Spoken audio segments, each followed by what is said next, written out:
Coming up, it's all about Android with me, Jason Howell, Ron Richards, and Florence Ion. Google kills free photos uploads, mostly. We talk about that. Also, I review the OnePlus Buds Z earphones. Chromecast may finally someday link up with Nest audio speakers. OPPO shows what rollable displays are truly all about. Really cool stuff there. Your email and a whole lot more next on All About Android. All About Android is brought to you from LastPass Studios. You're focused on security, but are your employees? LastPass can ensure that they are by making access and authentication seamless, whether your employees are working in the office or remotely. Visit lastpass.com/twit to learn more. Podcasts you love. From people you trust. This is TWiT. This episode of All About Android is brought to you by Mint Mobile. For a limited time, buy any 3-month Mint Mobile plan and get 3 more months free by going to mintmobile.com/Android.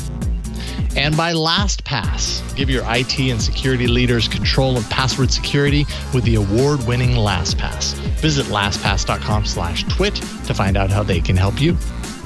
And by Linode. Simplify your cloud infrastructure with Linode's Linux virtual machines and develop, deploy, and scale your modern applications faster and easier. Get $100 in free credit when you create your account today at linode.com/AAA or text TWIT to 474747 for a direct link to the offer. Hello and welcome to All About Android, episode 499, recorded on Tuesday, November 17th, 2020, your weekly source for latest news, hardware, and apps for the Android faithful. I'm Jason Howell. And I'm Ron Richards. And I'm Florence Ion, and it is the middle of November. As you said earlier. That is true. It is sweater weather.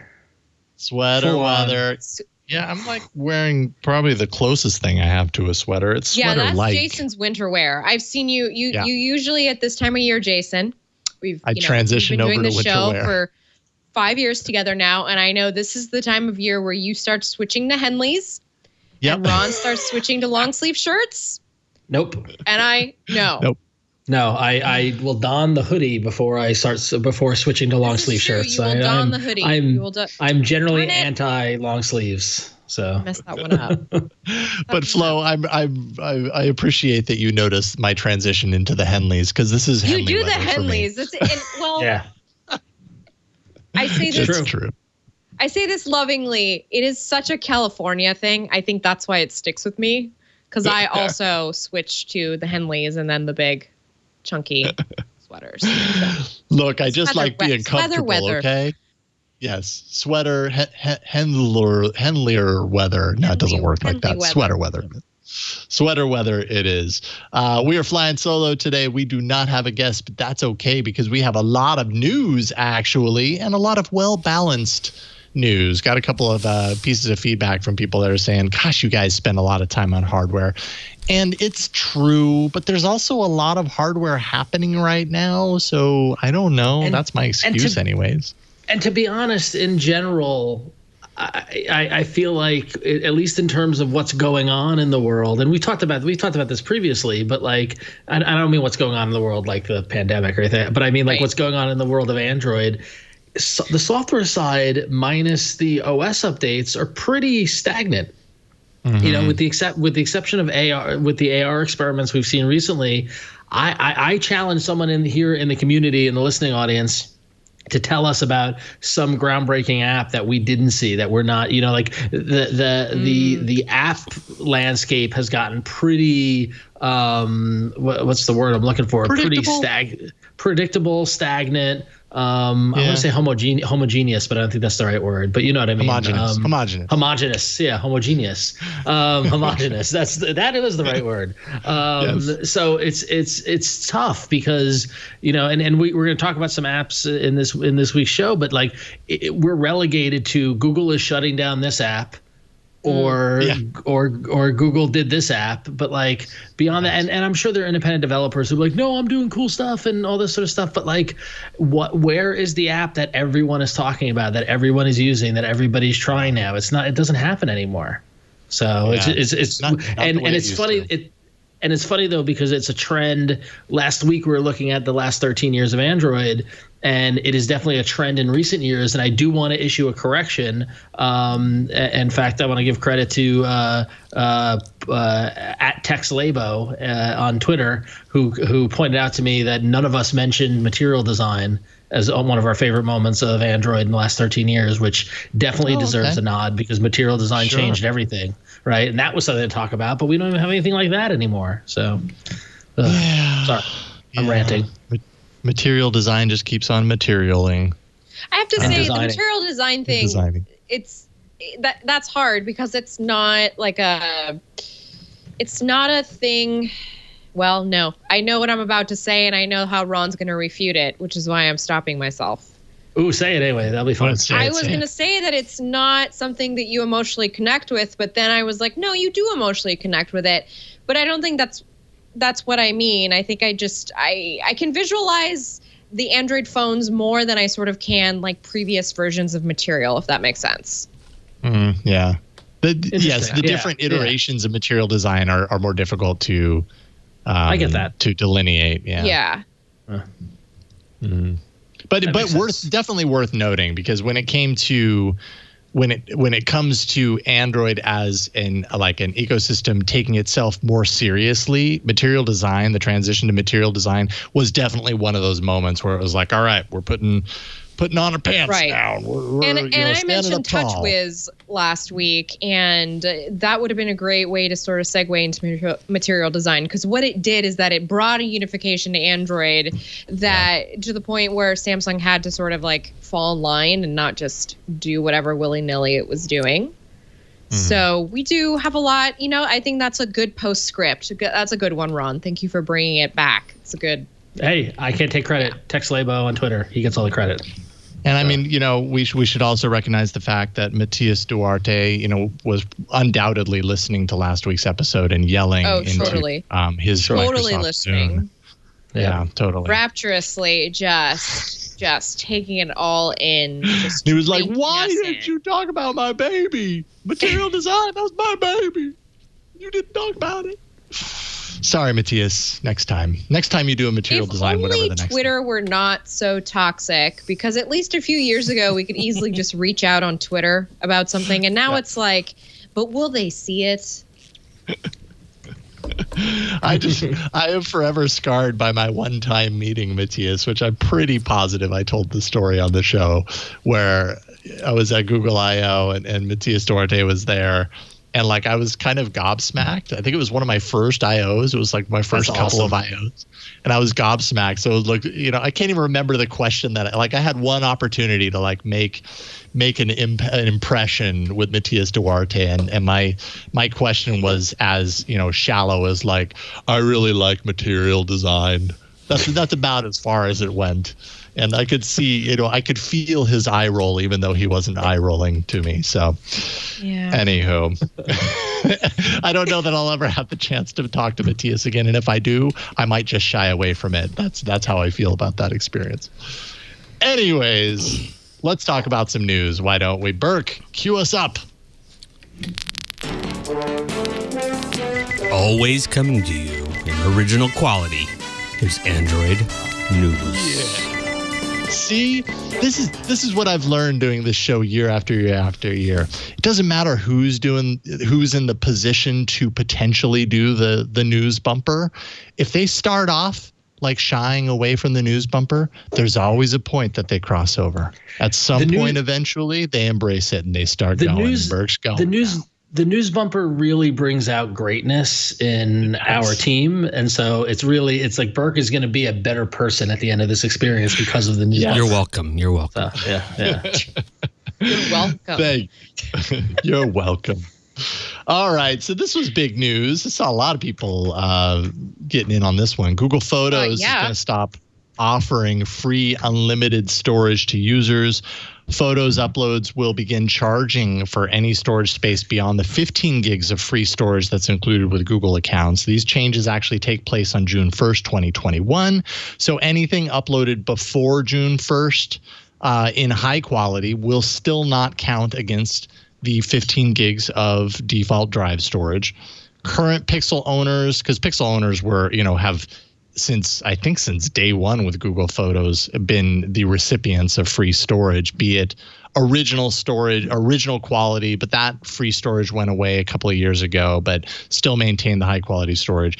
They're going to continue. We are going to continue to get unlimited free uploads if using high quality. However, future Pixel devices, it's been confirmed, will not support any of those free uploads. So kind of the gravy train ends with the Pixel 5, I think, as far as that's concerned.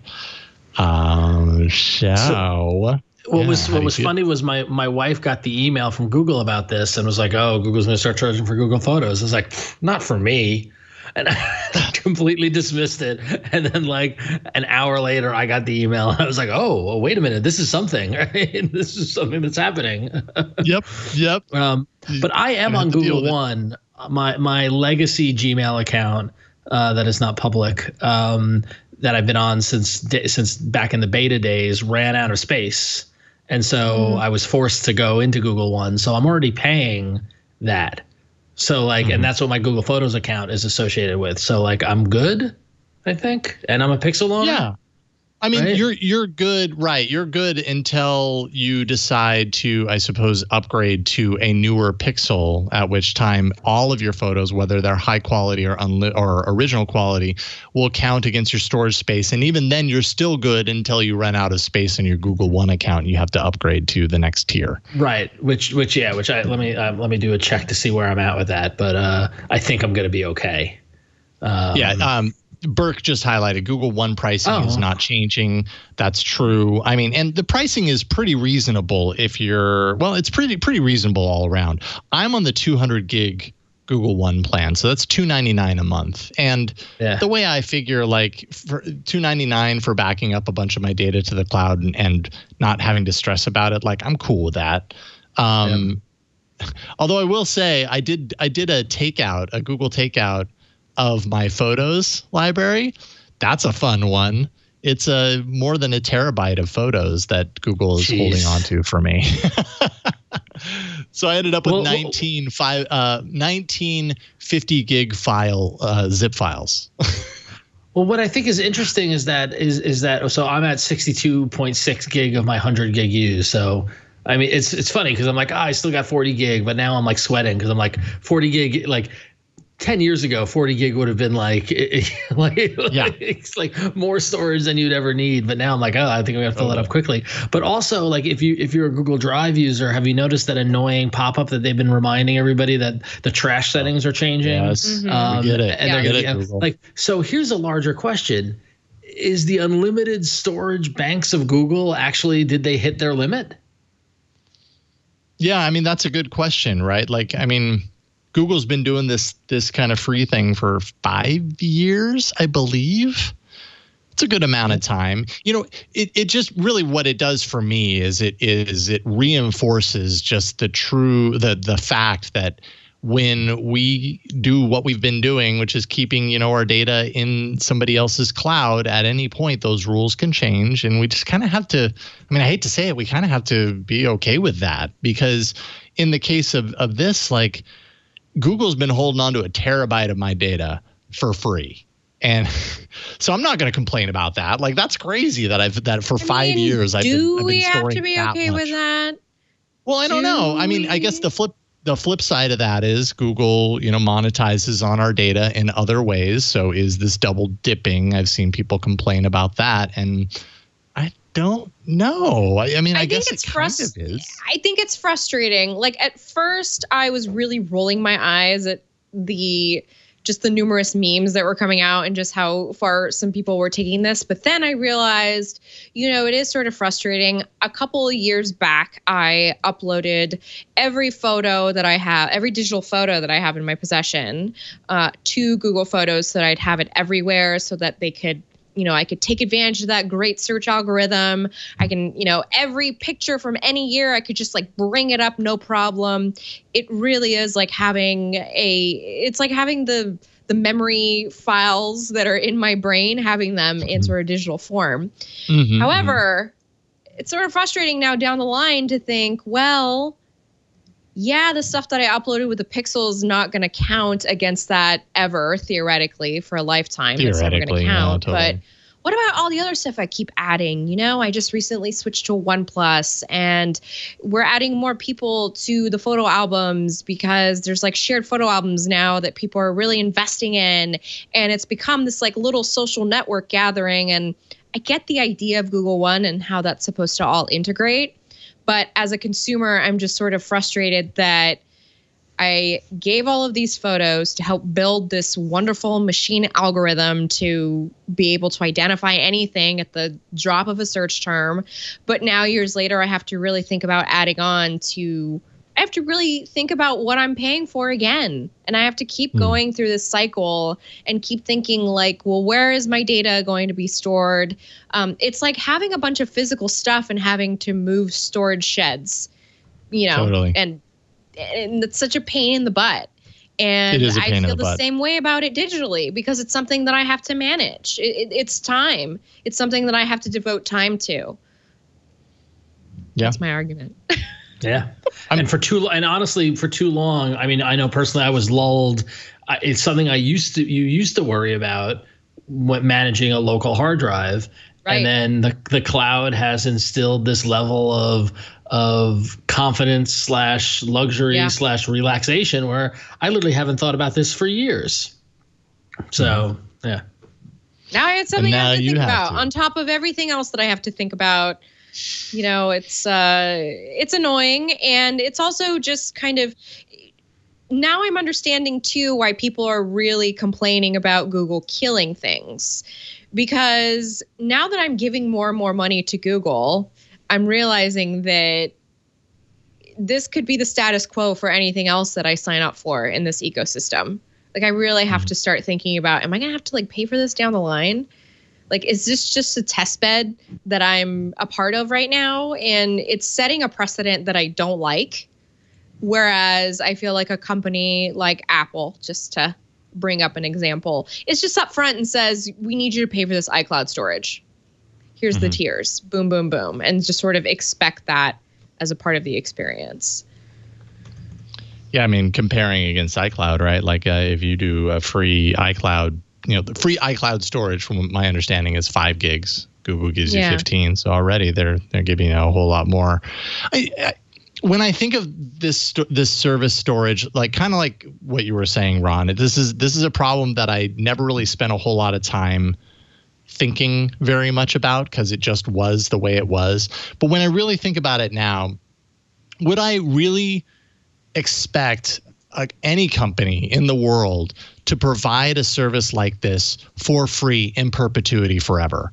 And like, no, I kind of don't. And maybe that's the pessimistic side of me as far as corporations and businesses are concerned. But at the end of the day, they are there to make money. And like when I think of the exponential growth of my own photo and video library, just from a storage perspective, I'm one person in this world and I've got 1 terabyte of free storage on their servers. And then you scale that across to everyone that's storing their stuff on Google servers. Like that's insane how much. And yes, I totally get it. Google used that data to build the systems that we also benefited from because that was part of the free service that we were using, right? So it was, as you said a couple of episodes, Flo, it was collateral. It was our collateral. It's like, here you go. You can have this for free. Give me that for free. And they did that. And now they've decided, all right, we've given you your value, and now we want you to pay $2 a month.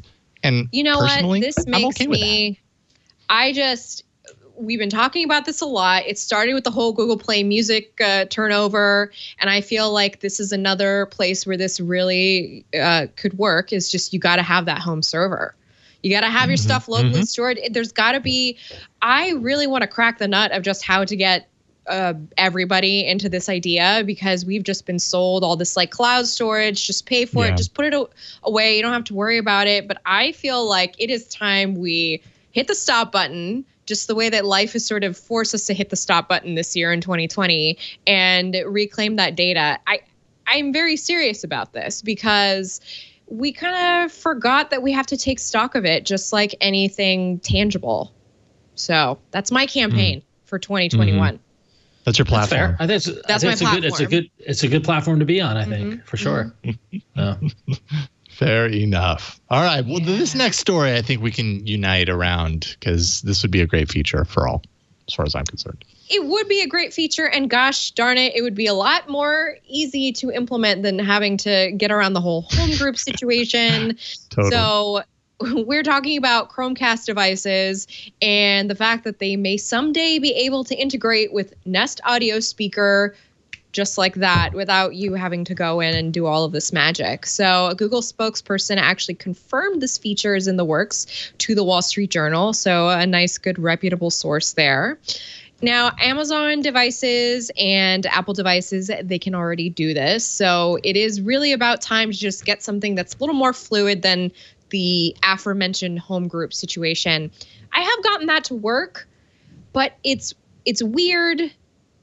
You can't quite denote like which, if you have more than one display in the home group, you can't quite denote like which display should have the controls for the music. And so it's just so frustrating. So frustrating. It's not a friendly thing. And I feel like this should be a friendlier thing, especially because they keep offering them to us for free, the little Nest Audios. No kidding. Yeah. The little Nest Minis, I should say. Yeah. I got to tell you, I mean, I have the Google Home in the kid's bedroom, and then we've got the display one in the kitchen, and they're within earshot of each other. But the number of times that one picks up on the other or the other picks up on the other, and it's just like it's just very frustrating. And today also I hate when you give a specific command and it works, and then you give it another time, you get a completely different result. Yes, that's so frustrating.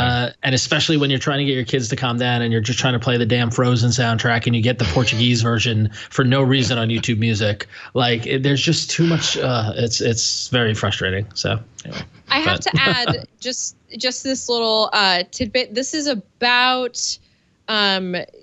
about actually using the Nest Audio or any of the Nest speakers, I'm assuming, as audio outputs for TVs. So creating an actual surround sound for like whatever you're watching. Interesting. That would be amazing. That would be very cool. Could you imagine? Remember back in the day when you would go and get that 5.1 surround sound system, you installed it. It was such a pain in the butt. And now to be able to do this wirelessly, like... Yeah. I hope they figure this out, and I hope it's something fluid. I hope it's not choppy like the recent reports of how Android Auto has been acting for some people. Yikes. Well, then, consumers have a reason to pick up multiples of these, or to not get rid of the multiples that they're given. Basically, at this point, I was just gonna say, come on, around every corner, we're being handed these things. I should have given these out for trick or treat this year. Yeah, basically. I'm surprised that didn't happen. I'm sure it happened somewhere. But yeah, that would be a nice piece of functionality. Like that a lot. It'll happen eventually. So, well, in terms of nice pieces of functionality, I don't know, segue. If you've been thinking that the product from the company OSOM has been out of sight, out of mind, that's because it has been.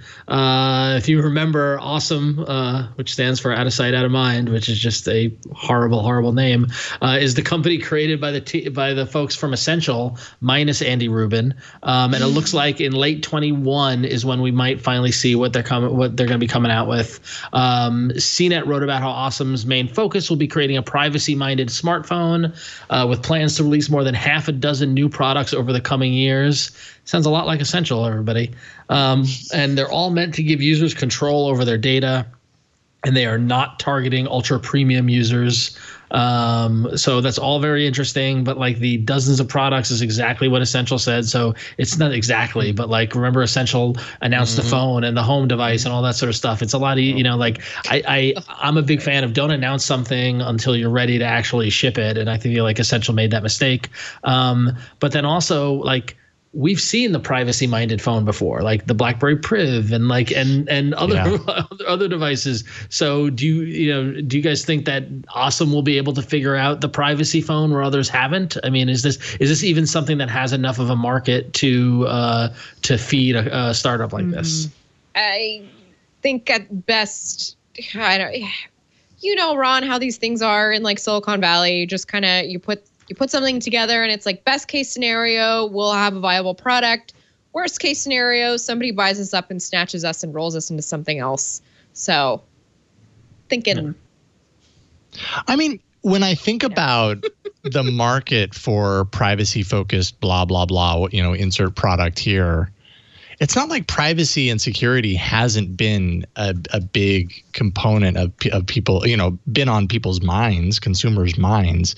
I just wonder how much of a broad kind of stroke that is. It is still, even though privacy and security are stated as very important to many, many users, a lot of people don't practice very safe and private kind of behavior. It's almost like a lot of people don't put their money where their mouth is. And when you're talking about a product that is literally put your money where your mouth is, that might not be a good place to be if you want widespread adoption and in the type of success that a company like OSOM probably hopes for. So I don't know, maybe they'll do it differently, but I feel like we have seen this. And the results have kind of been like, oh, okay, it found a market, but is it like something that everybody knows? No. Yeah, I feel like privacy is something that a lot of people like to worry about and complain about it being breached, but nobody, but in choosing between spending extra money or going there. I mean, like hell, how many people are still using Gmail or Yahoo or whatever, not using Proton Mail or some other, some other privacy, focused email because it's too much of a hassle or whatever it is. So whether or not they'll spend money on this, and if they're not if OSOM, which is, by the way, that company name is going to drive me nuts. If in 21 we're talking about awesome. So awesome. You're not clever. Awesome. I'm sorry. What if it sounds like awesome, but it stands for out of sight, out of mind? There's like whatever. Oh, geez. But, they're not targeting premium users, so it's not $1,000 phone. If this is a $350, if this is price competitive with the Pixel or the mid ranges or the Nord or whatever it might be, does the price point plus the privacy enough to get people to stand up and say, yes, no, this is what I want? So. Yes, this is truly awesome. Awesome. Awesome. My security is awesome. Yeah, we'll see. Hey, we've got a year to wait. Awesome. Andy Rubin's not part of our company. That's awesome. That should be their tagline. And that's awesome. All right, let's take a break. Thank the sponsor, and then we will get into some hardware. This episode of All About Android is brought to you by Mint Mobile. Obviously, suddenly it's the holiday season. I don't know how that happened, but the best deal in wireless can only be found at Mint Mobile. It really is a fantastic deal. Right now, when you switch to Mint Mobile and buy any 3-month plan, you'll get another 3 months for free. How about that? It's the first company to sell premium wireless service online only. Savings with plans start at just $15 a month. I've definitely, I've been using Mint Mobile for, I don't know, probably around a year and a half now, long before this holiday deal. And I'm loving it. Like, I have no reason to switch away. My wife is now using Mint Mobile. We are on the Mint Mobile train. So it's the perfect time to switch if you haven't thought about it for yourself. And, they make it really easy to gift. You can have a card to give to someone, and it makes it really easy for them to just hop right onto Mint Mobile at that moment. So Mint Mobile's best offer of the year is here for limited time. Buy any 3-month plan. Like I said, you get 3 more months free by going online only and eliminating the traditional costs of retail. Mint Mobile ends up passing all of that significant savings on to you. All plans come with unlimited talk and text plus high-speed data delivered on the nation's largest 5G network. You can use your own phone with any Mint Mobile plan and keep your same phone number. You can port that along with all of your existing contacts. That's what I did. And if you're not 100% satisfied, Mint Mobile has you covered with their 7-day money-back guarantee. Switch to Mint Mobile and get premium wireless service starting at just $15 a month. For limited time, buy any 3-month Mint Mobile plan. Get 3 more months free when you do that by going to mintmobile.com/Android. That's mintmobile.com/Android. And you can cut your wireless bill down to just $15 a month. mintmobile.com/Android. Check them out. And we thank Mint Mobile for their support of All About Android. And now it's time for the hardest of hardware.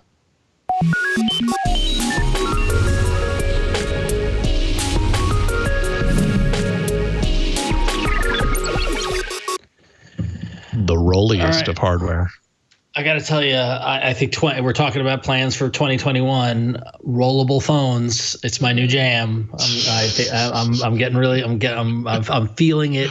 It's starting to coalesce. It's coming together. Yeah. And the latest is OPPO, our good friends over at OPPO. They've got the OPPO X 2021, which is a concept device that rolls out from a 6.7-inch phone to a 7.4-inch tablet, or phablet, if you want to go back in time and use an old term that we used to say.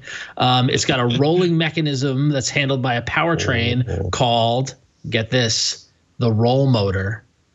So it's the roll motor. Rolling. Yeah. And Ice Universe posted out on Twitter a couple of animated GIFs of that device rolling out, or conceptually how the device might roll out. And this comes on the heels of, if you watched last week's show, we're talking about LG's rollable concept as part of their Explorer project. And this is just more momentum and more energy around the concept of rollable phones. Look at that. That is a 6.7-inch phone that unrolls or whatever, or expands out to a 7.4-inch tablet. That is so cool. Look at sometimes you're like, you know what I need? I need an extra, I'm doing the math, 7 inches on my device to work with this thing, really. So it's not 7 inches, an extra 0.7 inches to really, this website isn't mobile optimized. Let me view the desktop version by expanding the phone. It is interesting to see how this is done, though, because we've been talking about it. Now to see one implementation of it and kind of, like when I think of a rollable phone, I think more of like a scroll that like I grab one side and I go and I pull it out almost like drapes or something, or blinds that you pull. But this is like all motorized. It's like just kind of makes it feel even more futuristic. Yeah. So hey man, I think rollables are the future. Sign me up now. I want them all. Come on, OPPO. Rollable, scrollable. Whatever they end up calling this lineup of phones. Are you more excited about this than foldables? At this point, yes, because I think foldables were wacky, but rollable is like, that's something you could get behind, because it's like, at the end of the day, it's just the size of a regular phone and it doesn't have to do anything. But then it's like, oh, look at the surprise, so I don't know. I'm completely talking out of my butt now, but Is Android going to work with the rollable form factor? Does it need anything, or would it just be the same instances as on a folding device? Well, I think if they can, as much as it works on a folding device or the wing, it'll work in the same way with the foldables. Sure, yeah. Yeah. I guess my question is that can you use this phone? Like, are there only 2 modes? Is there the unrolled mode and the roll? I don't even know what the right verb is. Unrolled.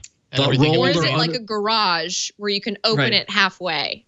That's my point. Like, are there only 2 modes where it's rolled or unrolled, and the display snaps to meet both of those dimensions, or can you stop it halfway through the roll and just use 0.3 extra inches, and it expands the field? Yeah, I don't know. So, I just thought of a way that might actually be useful. Like that might actually be a fix of sorts for when you're watching a movie and there's letterboxing and you want to maximize the screen. You could unroll the phone to the perfect dimension. I don't know if it would work like that, to fill the screen with the dimension of the movie that you're watching. There it is. That's pretty cool. There you go. Yeah. You're welcome, Hollywood. Movie industry. There you go. I know you're having a hard time this year, so I give you that one for free. Pretty neat. It does. I will say that the animated GIFs that Ice Universe put out, the first one in particular, like there's something about it that looks faked to me, and I don't know what it is. It's almost like the content on the screen. Viewing experience without black edges. Another example is when you are using, when you're actually reading. That's audio from the tweet. The video. I'm sorry. I was trying to unmute my mic, and I was saying okay. it's like tweened. Those are two images that are just morphing from one to the next. That's why it looks so fake. Yeah, I mean, I guess what I'm wondering is that happening on the OS, or is this like a fake image to simulate what you'd see? You know what I mean? Like that looks very fake to me, the way it kind of fades like that. I don't know that I've seen Android do it like that ever, but maybe. You know, regardless, it's neat, and I love the way that it rolls on its own. Anywho, Flo, what you got? Anywho, look, we're already talking about all these new phones and these new things that are supposedly coming out. So I guess we might as well talk about these new Samsung devices that are supposedly coming out in 2021. Yes, we are already talking about the Galaxy S21. So here's what we're talking about it when we're mentioning it. We're thinking the Galaxy S21 series, will have a 6.2 inch, a 6.7 inch, and a 6.8 inch 120 hertz display. We think that we might be seeing three versions of these Galaxy devices: the Galaxy S21, the Galaxy S21 Plus, and the Galaxy S21 Ultra. It looks like they're really sticking with that multi-device launch. Snapdragon 875 on the inside of all three. 4,000 milliamp battery, 4,800 milliamp battery, 5,000 milliamp battery, all nice numbers that sort of make your eyes widen up a little bit. The S21 and S21 Plus are rumored to have triple rear cameras, including a 12 megapixel ultra wide, a 12 megapixel main, and a 64 megapixel telephoto. The S21 Ultra is rumored to have quad cameras. That's 12 megapixel ultra wide, 108 megapixel main, 10 megapixel 3 times zoom, and a 10 megapixel 10 times optical zoom. Android Police has also confirmed that the previously leaked renders are accurate, the ones that have been sort of floating around the internet as of late. Also, multiple sources to Android Police and 9to5 Google have all confirmed that 2021 will not see a Note release. Dun, dun, dun. You heard it here third. This is what the lineup is probably going to look like. You guys ready? It's a lot. I'm going to do it. I'm going to go through them all. Galaxy S21, Galaxy S21 Plus, Galaxy S21 Ultra, Galaxy S21 Fan Edition, Galaxy Z Fold 3, Galaxy Z Fold Fan Edition. Oh my God. Wait, Galaxy Z Fold 3 Fan Edition, and then Galaxy Z Flip 3. That's what we are expecting to come in 2021. And 3 of those phones will support the S Pen. Wow, 2020 has clearly not affected Samsung's manufacturing prowess, because holy crap, that's a lot of SKUs to manage. So if you want a Note, go get one now, because this year could very well be the last year of the Note. So not only has 2020 done what 2020 has done to us this year, but also it has killed the Note. It was not the Note 7, which erupted into flames. It was self-combustible. Yeah, it did not actually kill itself in that instance. No, it came back only to be officially killed now in 2020. When we were all just kind of looking the other way because, it's when you least expect it. Like the world is distracting us, and Samsung's like, now's our opportunity. So we always hated that Note phone, if said Samsung. That means, looking at this more analytically, I'm wondering if that means the folding devices are having some sort of traction. Like, I wonder if they're finding in their market research that maybe people who were attracted to the Note lineup are, maybe those customers are attracted to these foldable devices. That's one idea. Or I'm wondering too if just the Note, has it fallen in popular? I don't think it has. Yeah, I'm curious about that. I have not looked at any numbers, and I know that like the scientific journalistic thing would be for me to have numbers, but I'm sorry I didn't prepare any. So I can't go that deep into it. But those are just some things to think about. So maybe if you really want that Note, get one now. Maybe just buy it anyway. You could sell it on eBay in 15 years. But here's the thing is that like the Note might be gone in 2021, but like watch in 22 or 23, like we're bringing it back. And then you get this whole nostalgia thing. Right. And it will be using Samsung's patented rolling technology. And so it will be a 7-inch Note and it will roll out to a 15-inch. How soon do you guys think it will be until Samsung gets the rights to the song by Limp Bizkit and just every single commercial is rolling, rolling, rolling, rolling? Come on. I think that's top of their priority list. It's probably the most important thing for their 2021 priority Fred list. Durst is salivating by the phone right now for that call. I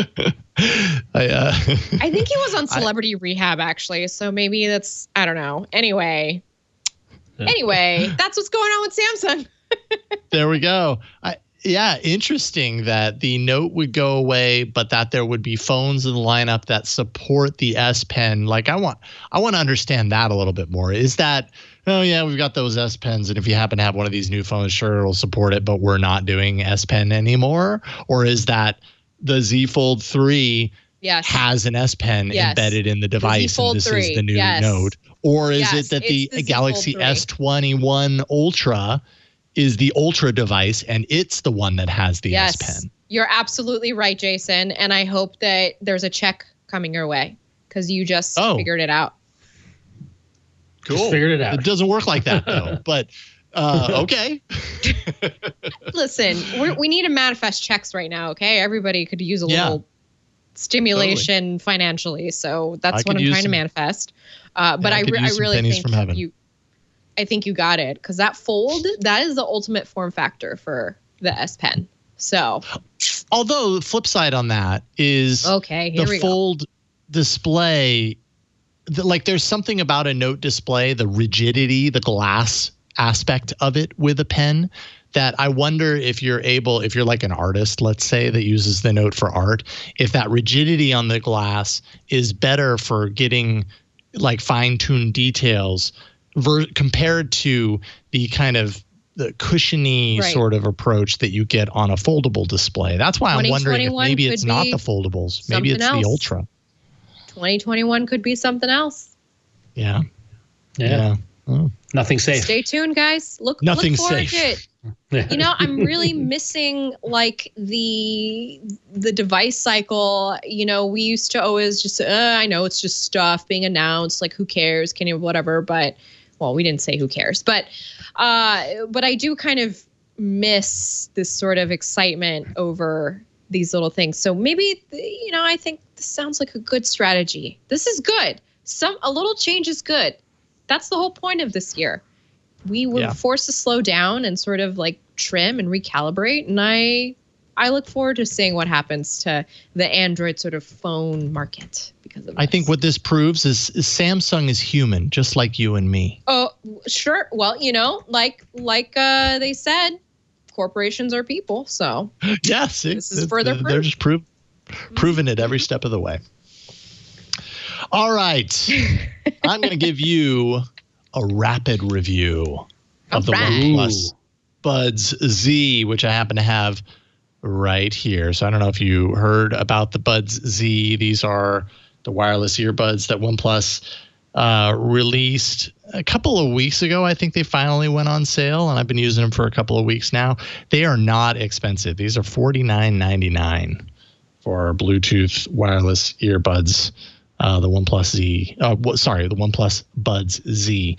And so let's see here. What is my rapid review here? First things first, these are some plastic earphones, which isn't necessarily a bad thing, but it's kind of like in some ways it kind of reminds me of the OnePlus and was it the N10 that I showed off last week that just kind of feels that you weren't maybe enthused a little about? Yeah, well, maybe just a little like further into, leaning further into the kind of plastic, somewhat hollow kind of feel. They're super light, which is not a bad thing when you're talking about earphones, but I just prefer a little bit more heft, I suppose, when I'm putting something in my ears so that I know that they're going to stay there. And I mean, maybe that's probably totally something that, just depends on the person. You really don't know that they're there, and that's a great thing.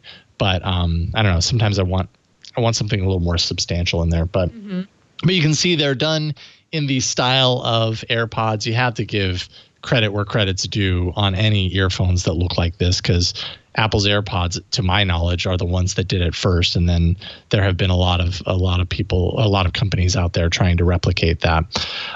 But the ear fit is like I said, it's light, it's comfortable.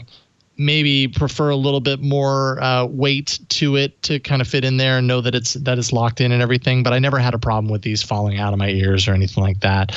The sound is actually really good on these, especially when you consider $49.99 for the pair, which is pretty inexpensive when you're talking about true wireless earbuds. So many of the ones that I've played around with are in the $150 range, and it's obviously a third of that.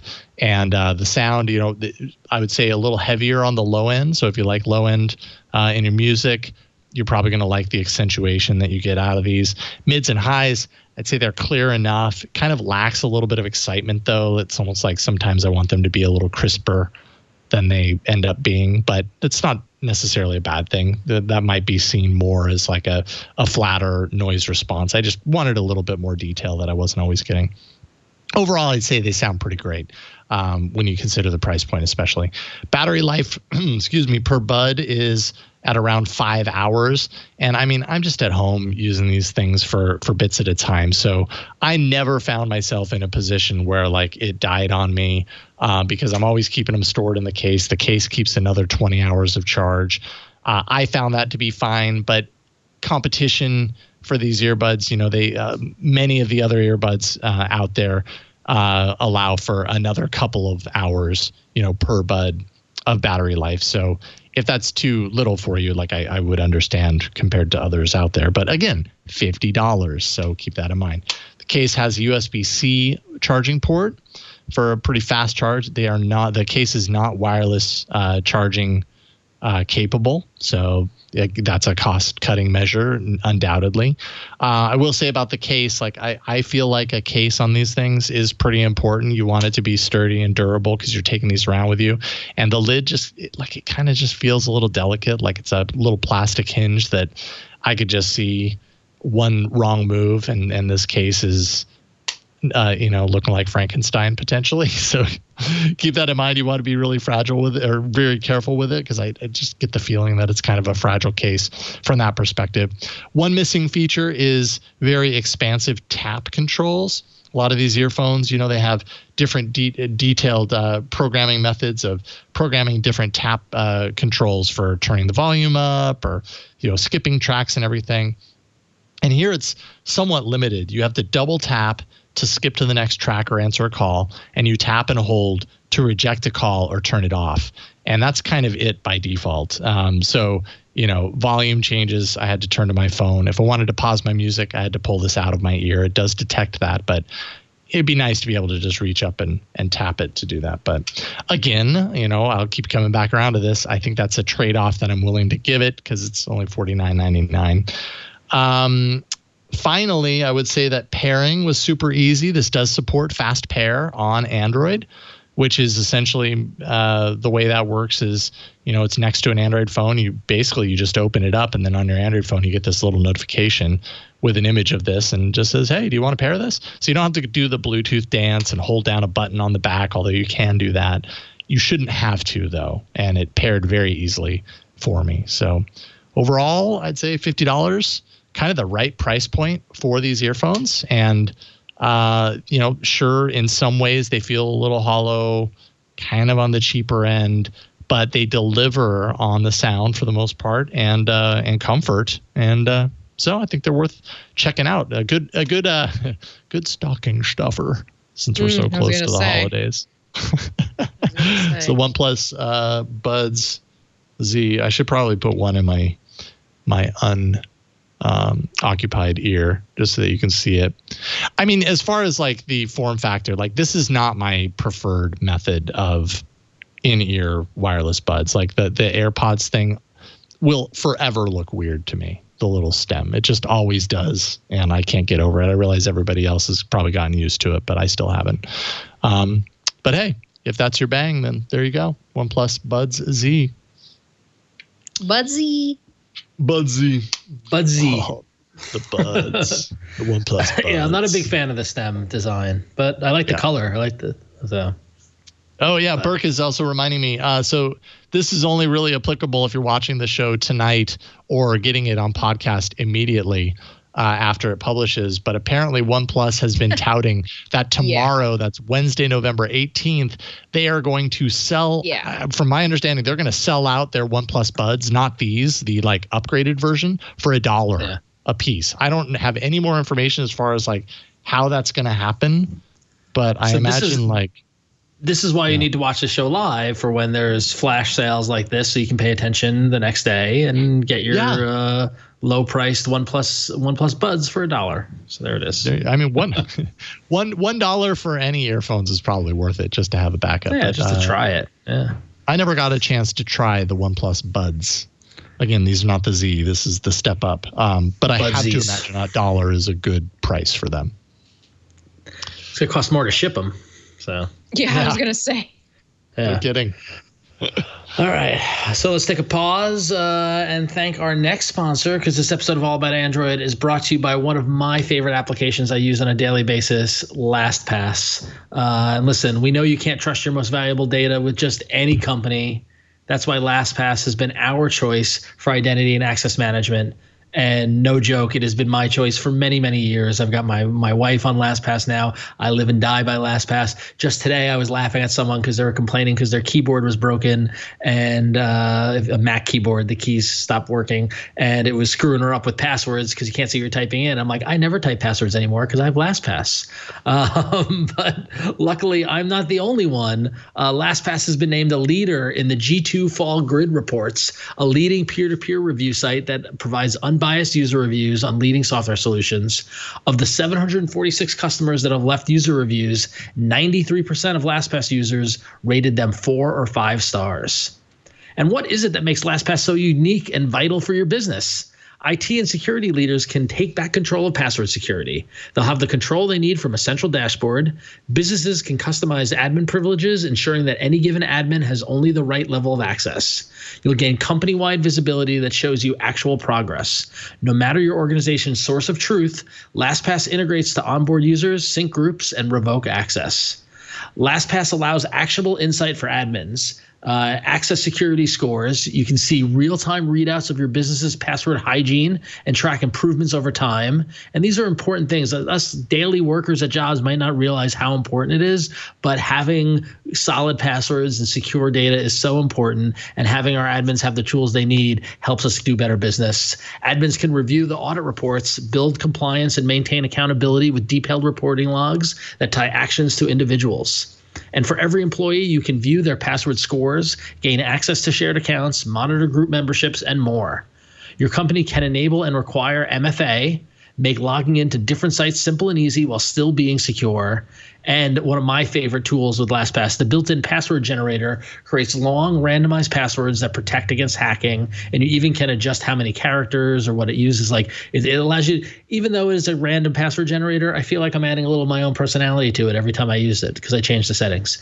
And that great long password generator protects you from hacking. Employees can easily and securely share passwords, notes, and other sensitive information through LastPass and leverage over 100 policies and advanced security features, or use their out-of-the-box configurations for a balance between security and convenience. And listen, it's been a great year for LastPass already. They've won 8 awards already. They are PC Mag's Editor Choice. They won the Fortress Cybersecurity Award, and they are Business Insider's Best Overall Password Manager, just to name a few. So let the award-winning LastPass help you take back control of password security. Go to lastpass.com/twit. That's lastpass.com/twit. And it's just so important. Go to lastpass.com/twit. Get on board today. Stronger security can't wait, as their website says. So thank you, LastPass, for keeping us secure and sponsoring this episode of All About Android. Thank you, LastPass. Every day I use you, so thank you. Every hour I use you. Yeah, exactly. Exactly. All right. LastPass is a fantastic app. Also, we have other apps to talk about. Let's do it.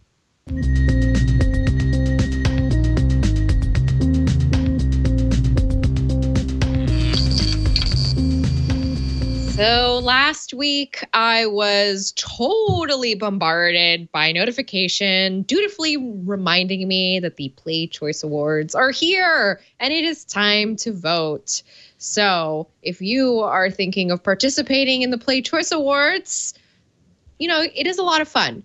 Now, granted, it's not quite the People Choice Awards or the Teen Choice Awards, nor are there any actors, but there are there are famous developers. Sure. You know? Sure. Get in the spirit. So Google released the official list of the nominees. You can go to the Play Store and check it out. Be sure to be logged in so that you can vote.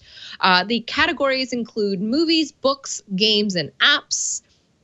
Some of those apps of note include Speako, The Pattern, Whisk, Disney Plus, Vimeo, Create. This was one that was interesting. Excuse me, Vimeo Create. That's one word. Dolby On. That's also in there. Mm-hmm. That's my pick. Center without an E. Reface, Vita, and Microsoft Office /Word/Excel.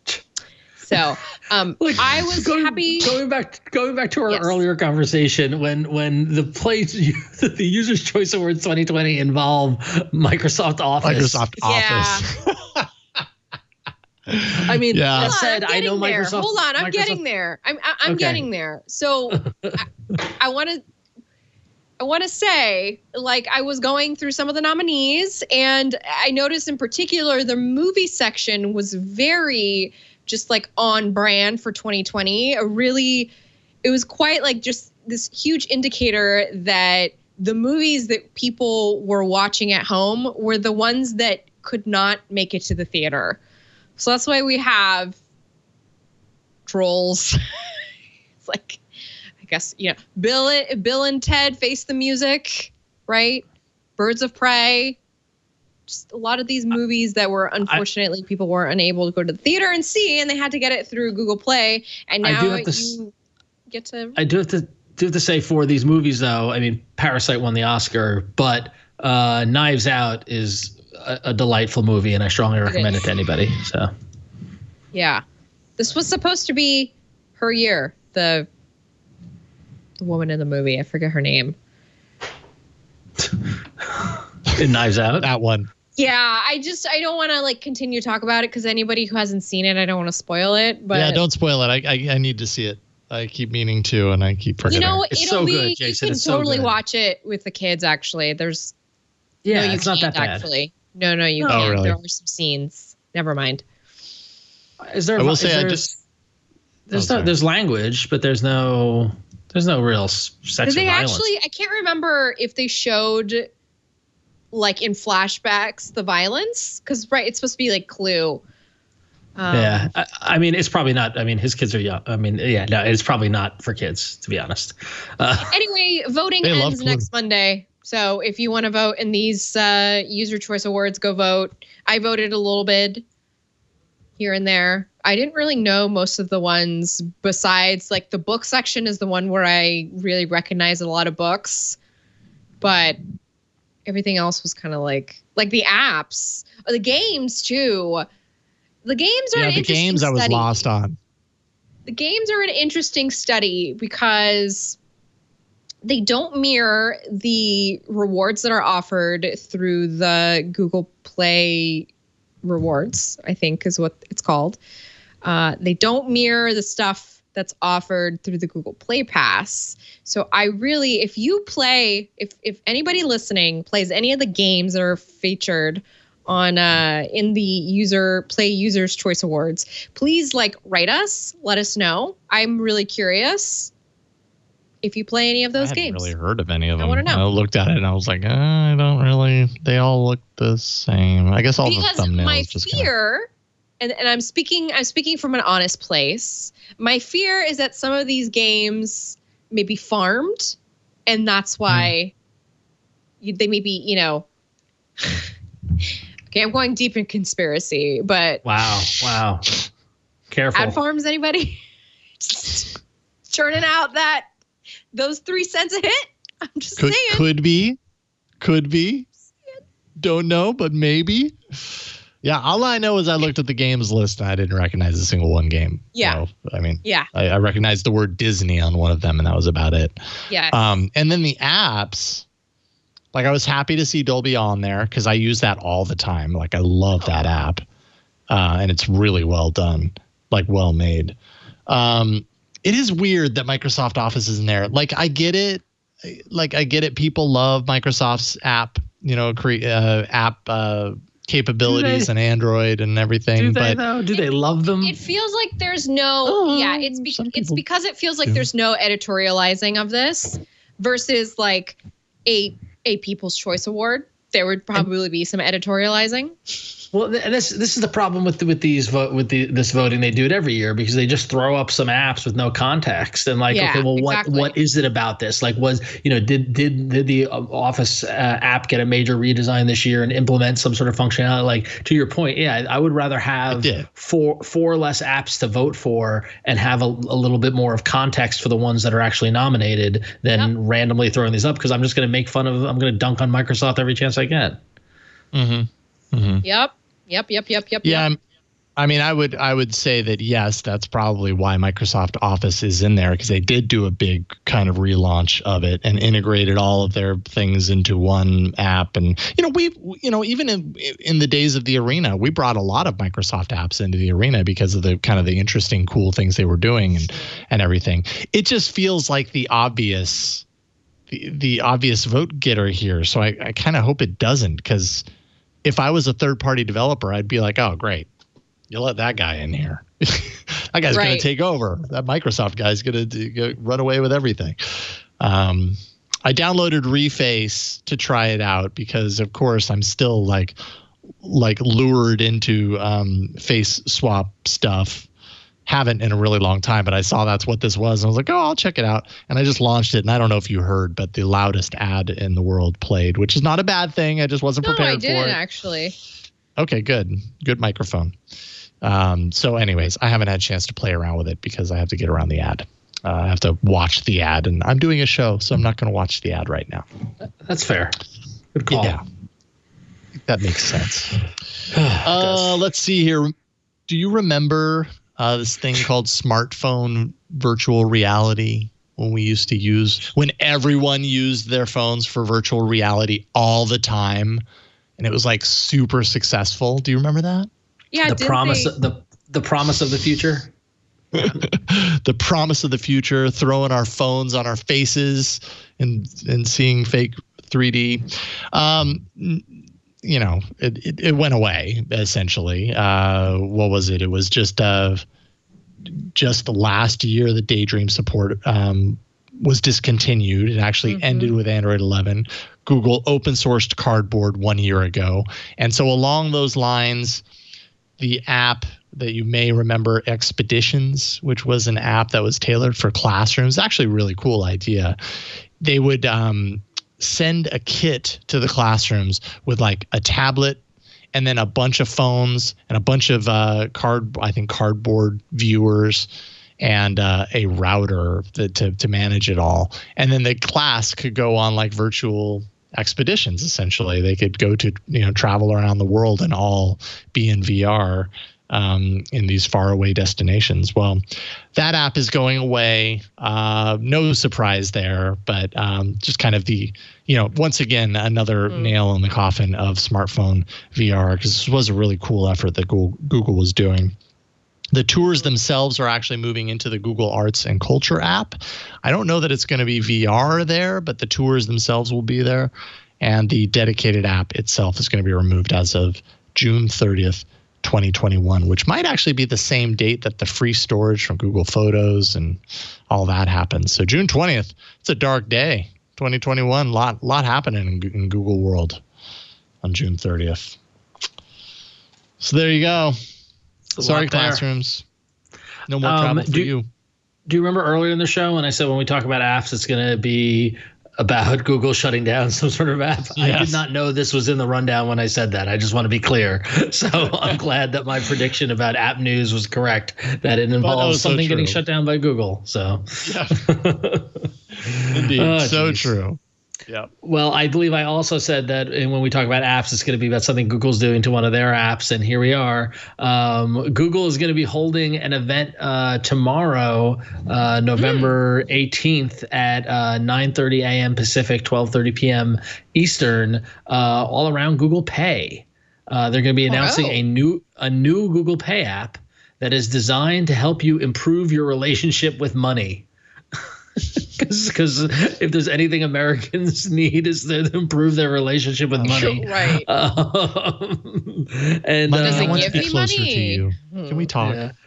Yeah. And earlier this year, Google was saying how they were interested in having physical and virtual debit cards like Apple did earlier this year with the Apple credit card. So who knows if this is furthering that wish or whatnot. They could be doing some sort of like Mint kind of, true bill, kind of help you manage your bills kind of thing. Right. Inside Google Pay. I don't know. I don't know. Google Pay works. I mean, like for me, I can open up the app and show the person at CVS my barcode and get my membership thing. Exactly. And then I can tap the terminal to pay for it with my phone. I've been doing it more than ever since COVID set in.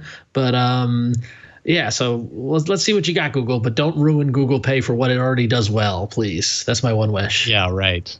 Yeah, I wish that too. Yeah, because it's working pretty solidly for me. I had some issues initially when I first got the Pixel 5. Like the first few days I was trying to do Google Pay, and I totally found myself in the situation I haven't been in a really long time, where I was at the store and I didn't have my wallet, and I just was like, oh, I've got Google Pay. It'll work, because it always does. And it totally didn't. I had to drive home and get my wallet. Ugh, that just sucks. It's the worst. Not the worst problem in the entire world, but in that moment it sucked. So yeah. There you go. Sucks when that happens. I do think it's interesting that we're now at the point to where there's live events around app redesigns. So why not? There's that. Why not? Yeah. Well, it's probably like to introduce features, like Ron said, having to do with. Yeah. Hope so. Yeah. Hope there's something bigger to announce than just an app redesign. It's a testament to how much slow Android news there is. They're like, hey, let's do a virtual event for Google Pay. All right, cool. People will watch that. And so, Hey, guys, maybe they're announcing our stimulus checks, our second round. Google, in collaboration with the Trump administration, is proud to bring you some money. Doubtful. I doubt that's going to happen. But anything could happen. This is 2020 after all. So I'll be looking forward to that. All right, let's take a break, thank the sponsor, and then we'll get to some of your email. This episode of All About Android is brought to you by Linode. Managing your complex cloud infrastructure should not be hard. Just because it's complex doesn't mean it has to be hard to manage. Linode believes in cloud computing for all. They make deploying, managing, and scaling your cloud applications simple. Linode's perfect for this audience, because if you're a developer and you want to build cloud capability into your app, that's what Linode is just fantastic for. So you can simplify your cloud infrastructure with Linode's Linux virtual machines and develop, deploy, and scale your modern applications faster and easier. So why do over 800,000 developers choose Linode? They give you flat pricing across all 11 global data centers. They've got an intuitive cloud manager, full-featured API, and they have award-winning customer support. That's 24 hours a day, 7 days a week, 365 days a year, with no tiers, no handoffs, regardless of your plan size. So really, there's just a number of things that you could do with this, right? Of course, you could, host your website. You could build your app, which is what I believe a lot of our audience would want to use Linode for. Store or backup media. It's really up to you how you use this. easily launching and enriching your developer applications, hosted services, websites, AI and machine learning workloads, gaming services, or CI/CD environments. You can launch and scale in the cloud with their virtual machines. And you can use your $100 credit on S3 compatible object storage, managed Kubernetes, and more, in addition to shared and dedicated compute instances. And be sure to check out Linode's new YouTube channel for video tutorials, security tips, and more. Just go to youtube.com/Linode. Bryce Adams from Meteoric says, from the start, we were looking for a partner, not a provider. Some of the large providers see us only as a transaction. Linode is the kind of partner that'll be with us from the start, today, and beyond. So whether you're working on a personal project or you're managing enterprise infrastructure, you deserve simple, affordable, and accessible cloud computing solutions that allow you to take your project to the next level. Get started with Linode today. Visit linode.com/AAA and click on the Create Account button, and you'll get $100 in free credit. To find out more, visit linode.com/AAA. That's $100 in free credit when you create your account today. Linode.com/AAA, or you can also text TWiT to 474747 for a direct link to the offer. And we thank Linode for their support of All About Android. All right, it's email time, AAA@twit.tv. You can leave us a voicemail. Most people don't, but 347-SHOW-AAA. Matt Bat writes in to say, so on a recent episode, y'all were discussing the contact tracing apps and said something about each state having their own. My normal job, Matt speaking, is working in entertainment at Disney World. We're still furloughed. Hundreds of my friends and coworkers were let go recently. And Matt, I'm so sorry to hear that. Matt says, but if I was back to work, think about the nightmare of contact tracing apps at a major theme park with guests from all over the country and all over the world. As an employee, would I need to have every contact tracing app made by every county, state, and nation installed on my phone? It's just not what about the people in Vegas or any tourist town? The people at the airports probably have it the worst. They really dropped the ball not making one app to rule them all. I'm not certain why they didn't go with the one app to rule them all approach, but I am pretty certain that the different apps all communicate to each other. Otherwise, it would be totally unusable.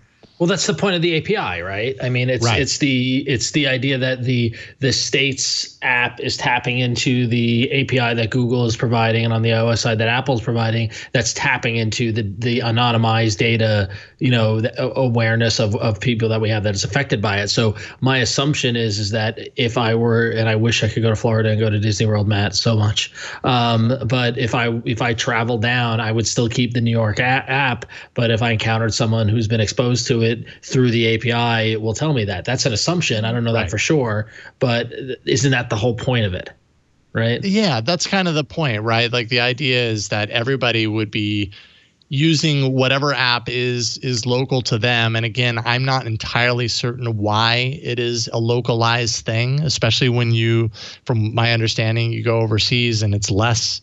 Like here in the US, it's like every state has their own app if they have one. Like, why is that? Why couldn't there have been one app for the entire US?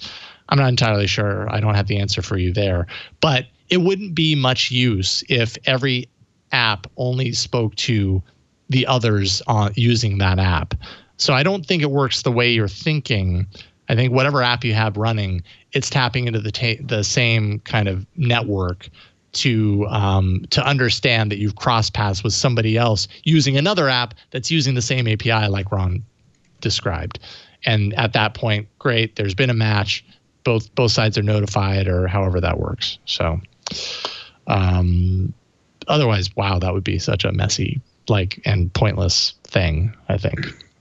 Well, it's really interesting because this is pointing at, and I'm looking on the New York State website to see if it confirms this or not. But this whole COVID thing, as far as data management, there was a story here in New York, which I don't think got to. I would be surprised if it got to in California.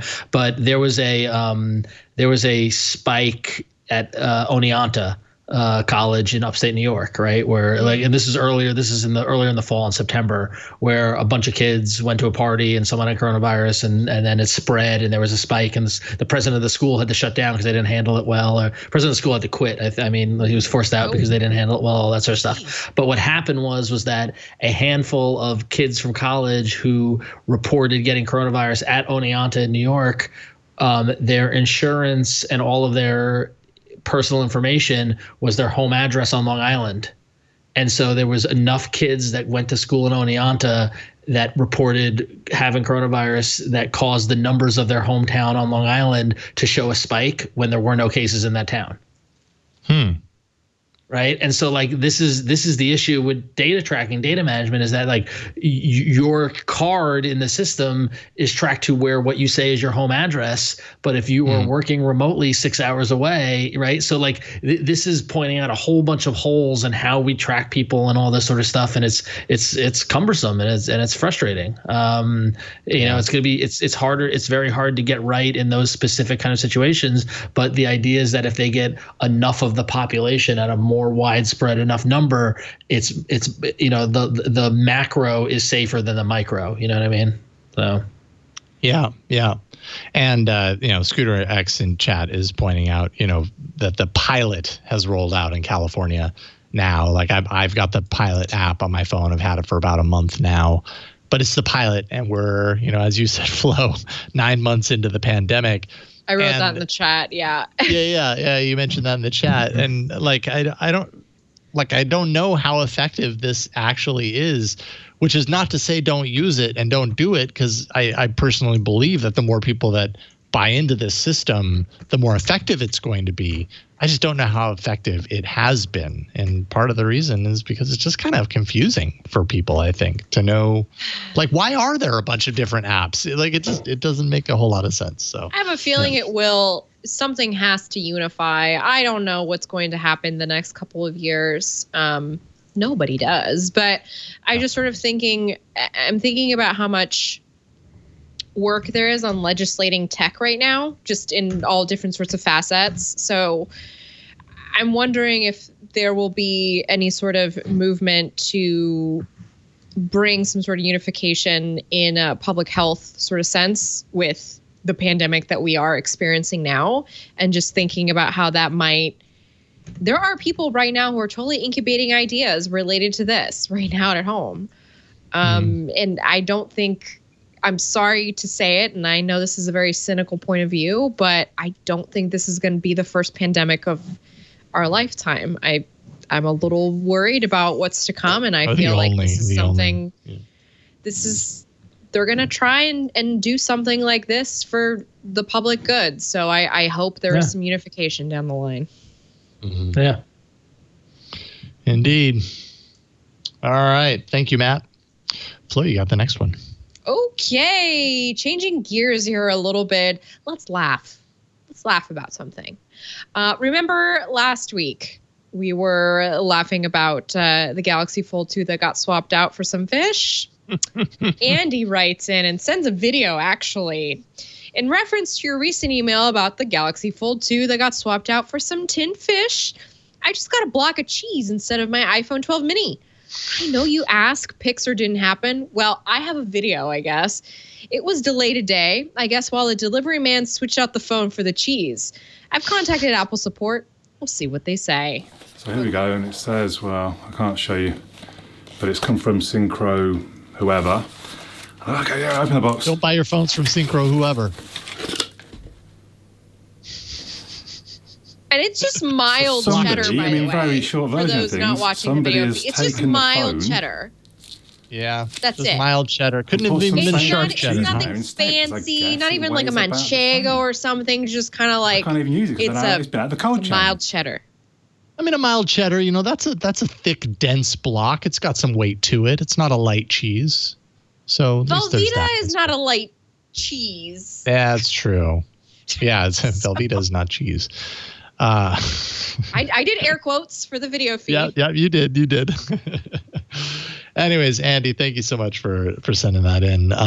This feels like it's a Pandora's box filled with fish and cheese that we're going to keep on opening. So, jeez. How I feel about that. It's stinky. No matter what way you slice it.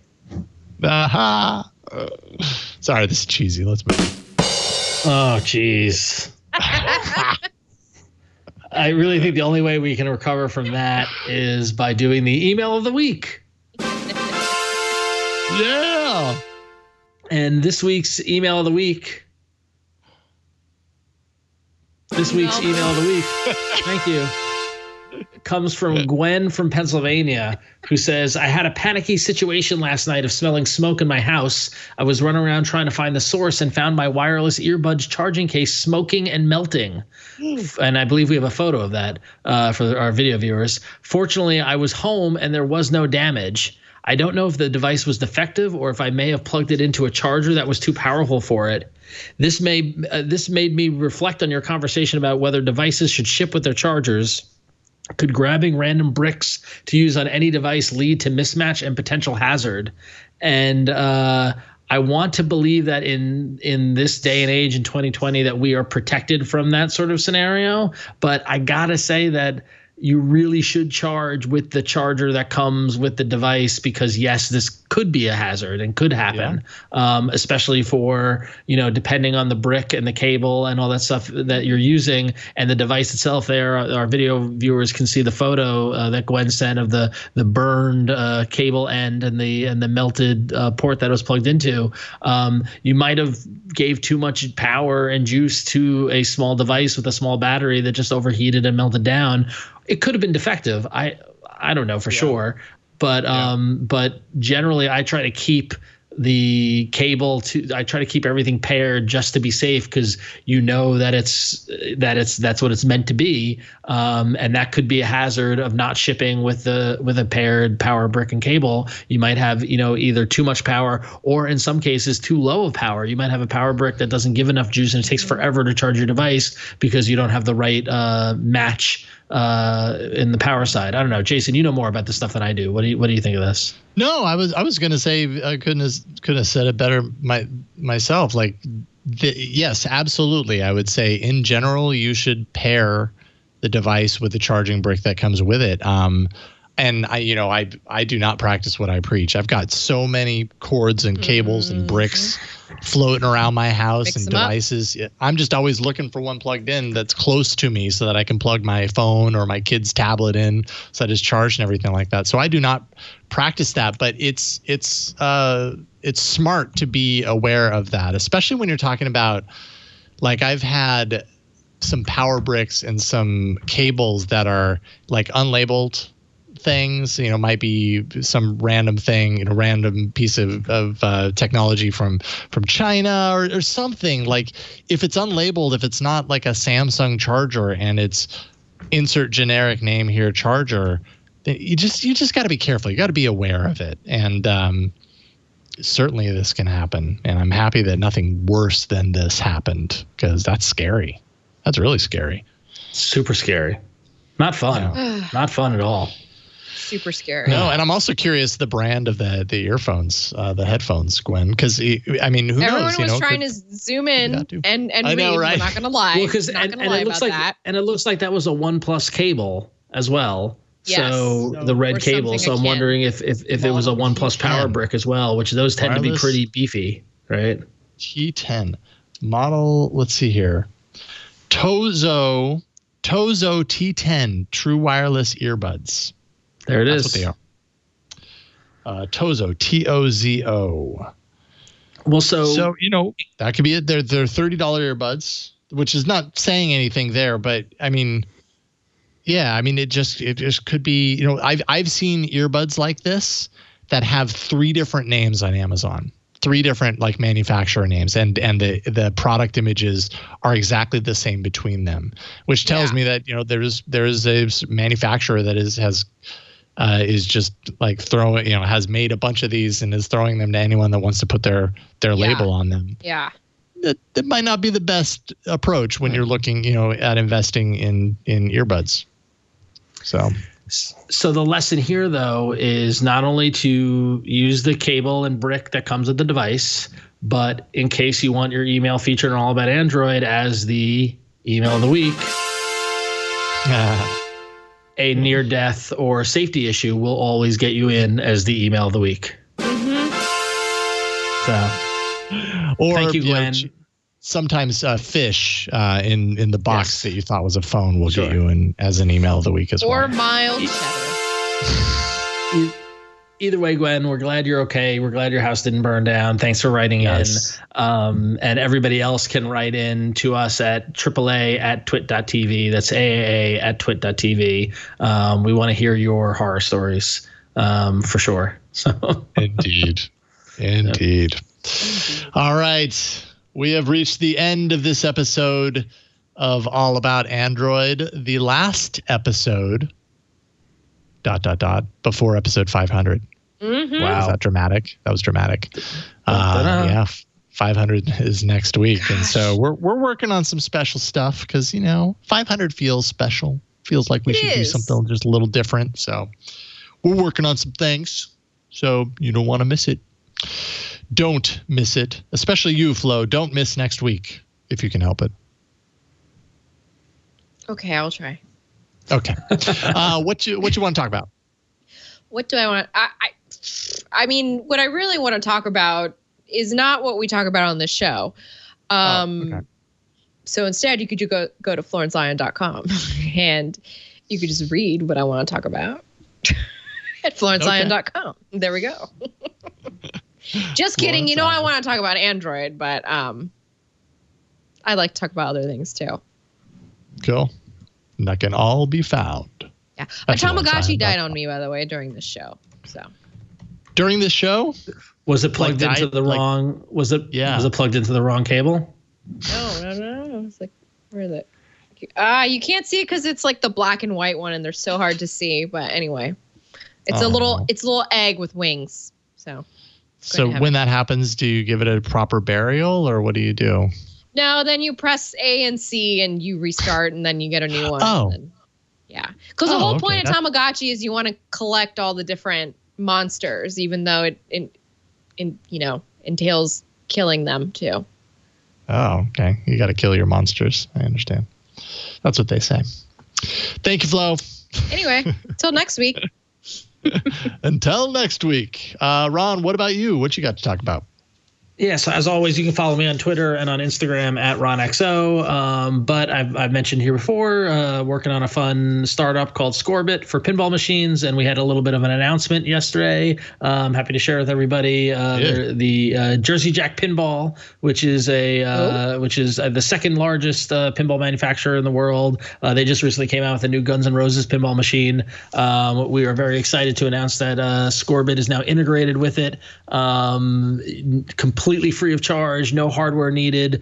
Anybody who has a Jersey Jack pinball machine can just log into Scorebit directly from the pinball machine. If the pinball machine is connected to Wi-Fi, connects to our servers, and then you can automatically save your scores to the app. It's very, very cool. Something we've been working on for a while. We're excited to get it out. I know this is only pertinent to anybody who has any idea what I'm talking about, but trust me, it's very cool. That's the news on my side. So right on. Love it. Good news. Scorebit.io. Yeah, I saw that news.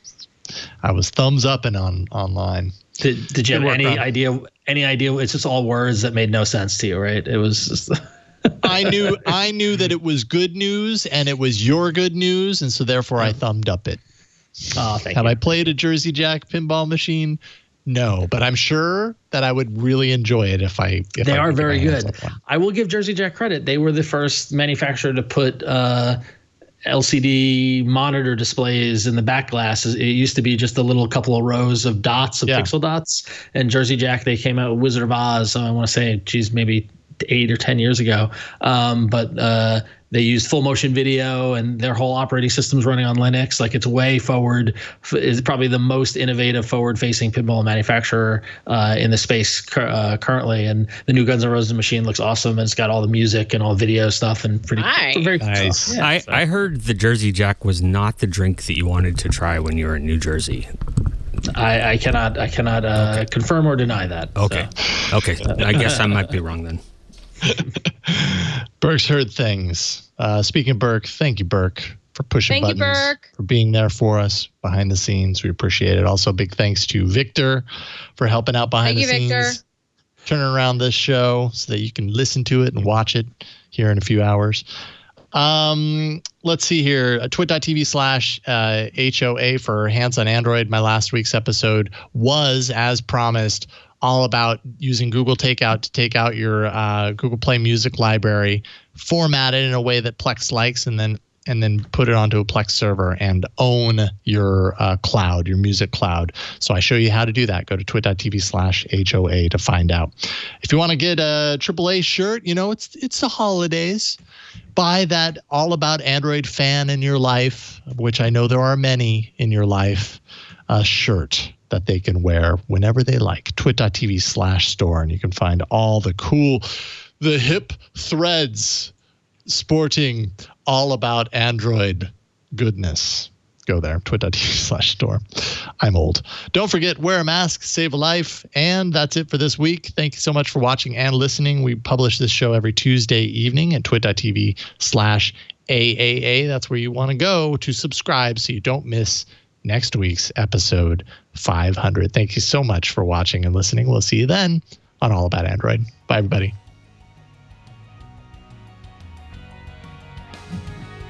Want more Twit? Well, check out Smart Tech today. It's at twit.tv/STT. It's the show where Matthew Castanelli and I cover everything there is to know about smart tech. It's automation, it's connected devices, it's smart home, it's all those goodies and so much more. We get the news, we get the latest devices, we do reviews, everything. You gotta check it out, twit.tv/STT for Smart Tech today.